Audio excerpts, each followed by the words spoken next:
Hai ladies and gentlemen. Perkenalkan, nama saya Mensa Samosir dengan nomor NIM 2102112909 dari jurusan Manajemen Fakultas Ekonomi dan Bisnis. Di video ini saya akan menjelaskan tentang etika dalam berkomunikasi secara online. Wait, tunggu dulu nih. Sebelum masuk dalam penjelasan materi, jangan lupa like, comment, share, and subscribe. Apa sih pengertian etika? Istilah etika secara etimologi berasal dari istilah ethos, bahasa Yunani. Bentuk tunggal kata ethos memiliki arti tempat tinggal yang biasa, padang rumput, kandang, norma, adat, akhlak, perasaan, serta cara berpikir. Dalam bentuk jamak, taeta berarti ada norma. Pada kata filsafat, etika berarti ilmu tentang apa yang bisa dilakukan atau ilmu perihal ada norma. Etika sering pula disebut dengan etik.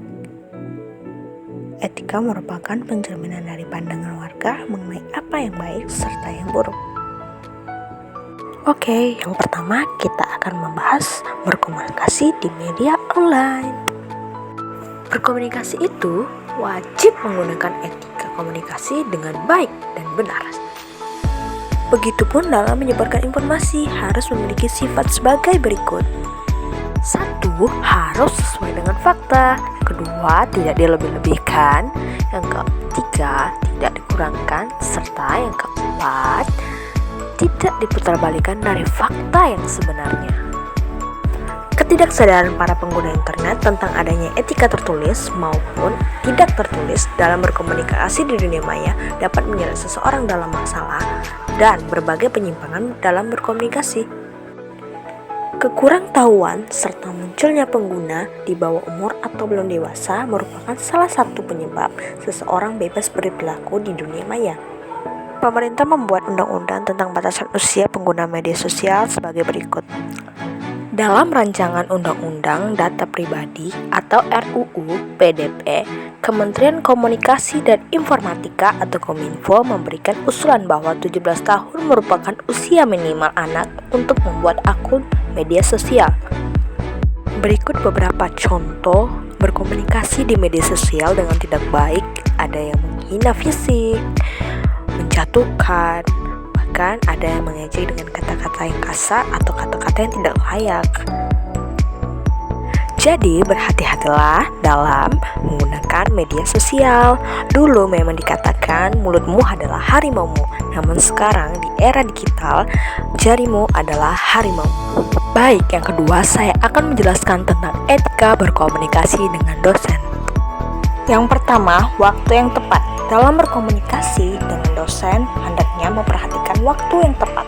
Hal tersebut karena dosen tidak seperti teman yang dapat dihubungi kapanpun sesuai yang kita harapkan, karena dosen memiliki kesibukannya masing-masing.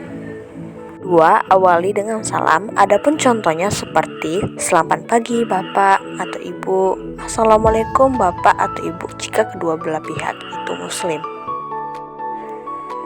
Yang ketiga, ucapkan kata maaf. Ucapkan kata permohonan maaf untuk menunjukkan kerendahan hati dan sopan santun seperti mohon maaf sudah mengganggu waktu Bapak atau Ibu. Yang keempat, perkenalkan diri. Hal ini penting dilakukan mengingat dosen menghadapi banyak mahasiswa dan tidak sempat menyimpan semua kontak mahasiswa, termasuk yang selama ini sering menghubunginya. Contoh pengaplikasiannya, saya Melisa Samosir, mahasiswa Prodi Manajemen Angkatan 21, salah satu mahasiswi bimbingan tugas akhir Bapak atau Ibu. Kelima, bahasa formal dan mudah dimengerti. Dalam mengirim pesan, hendaknya menggunakan bahasa yang baku dan formal, yang mudah dimengerti oleh semua orang dan tidak menggunakan bahasa gaul. Sebaiknya hindari penulisan kata yang disingkat seperti OTW, oke, thanks, gak, dan lain-lainnya. Di samping itu, hindari menggunakan emoticon yang berlebihan. 6. Jelas dan to the point. Dosen memiliki banyak kesibukan sehingga mahasiswa hendaknya perlu untuk menyampaikan tujuan secara jelas dan to the point serta tidak berbelit-belit. Yang ketujuh, akhiri dengan salam dan terima kasih. Jangan lupa saat mengakhiri pesan dengan ucapan salam dan kata terima kasih sebagai penutup. Contohnya seperti terima kasih atas kesediaan waktu Bapak atau Ibu. Selamat pagi. Yang kedelapan, jangan mengirimkan boom message maupun panggilan. Jika pesan yang telah dikirimkan belum dibalas, maka mahasiswa perlu bersabar untuk menunggu. Hal tersebut terjadi karena dimungkinkan dosen sedang ada kendala maupun kesibukan. 9. Sesuaikan kebijakan aplikasi yang digunakan dosen. Dosen memiliki beragam kebijakan dalam menggunakan media aplikasi untuk berkomunikasi dengan mahasiswa. Ada yang suka menerima pesan dari kontak tanpa nama, ada juga yang tidak. Ada juga dosen menerima pesan dari kontak tanpa profil, ada juga yang tidak. 10. Tanyakan waktu dosen dan sesuai jadwal dosen. Ketika hendak membuat janji dengan dosen, sebaiknya dosen yang menentukan waktu. Jangan sampai mahasiswa yang mematok waktu untuk bertemu. Berikut berkomunikasi dengan dosen yang baik, tidak terlalu pagi dan tidak terlalu malam. Diawali dengan salam, selalunya diikuti kata maaf mengganggu waktu Bapak, lalu memperkenalkan diri, nama, jurusan, angkatan. Setelah itu, menyampaikan maksud dan tujuan. Dilanjutkan dengan terima kasih telah memberikan waktunya. Tidak ada kata singkatan, jelas dan padat, tidak bertele-tele. Yang ketiga, saya akan menjelaskan etika berkomunikasi di media online dalam menangkal hoaks. Media online mempunyai peranan sangat penting untuk penyebaran informasi bagi penggunanya.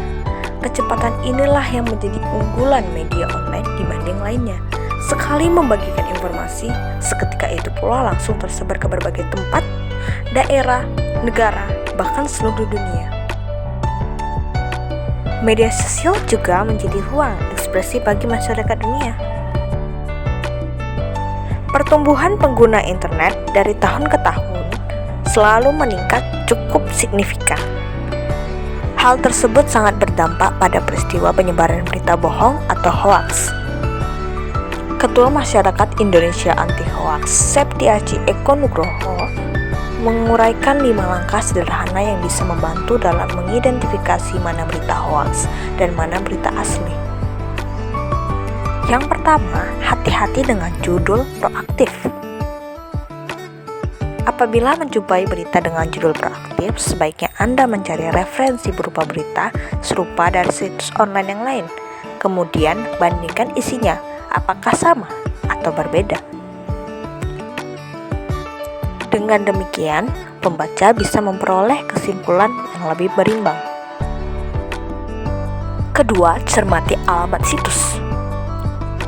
Untuk informasi yang diperoleh dari website atau mencantumkan link, cermatilah alamat URL situs yang dimaksud. Apabila berasal dari situs yang belum terverifikasi sebagai institut resmi, misalnya menggunakan domain blog, maka informasinya bisa dibilang meragukan. Ketiga, periksa fakta. Hal yang perlu diamati adalah perbedaan antara berita yang dibuat berdasarkan fakta dan opini. Fakta adalah peristiwa yang terjadi dengan kesaksian dan bukti. Sementara opini adalah pendapat dan kesan dari penulis berita, sehingga opini memiliki kecenderungan untuk bersifat subjektif. Keempat, cek keaslian foto. Di era teknologi digital saat ini, bukan dalam bentuk teks yang dapat dimanipulasi, melainkan juga konten lain berupa foto atau video. Ada kalanya, pembuat berita palsu juga mengedit foto untuk memprovokasi pembaca. Yang kelima, ikut serta grup diskusi anti hoaks. Di grup-grup diskusi, netizen bisa ikut bertanya apakah suatu informasi merupakan hoaks atau bukan, sekaligus melihat klarifikasi yang sudah diberikan oleh orang lain. Demikian penjelasan yang dapat saya sampaikan. Jika ada kesalahan kata, saya mohon maaf. Jangan lupa like, comment, share, and subscribe. Thank you for watching.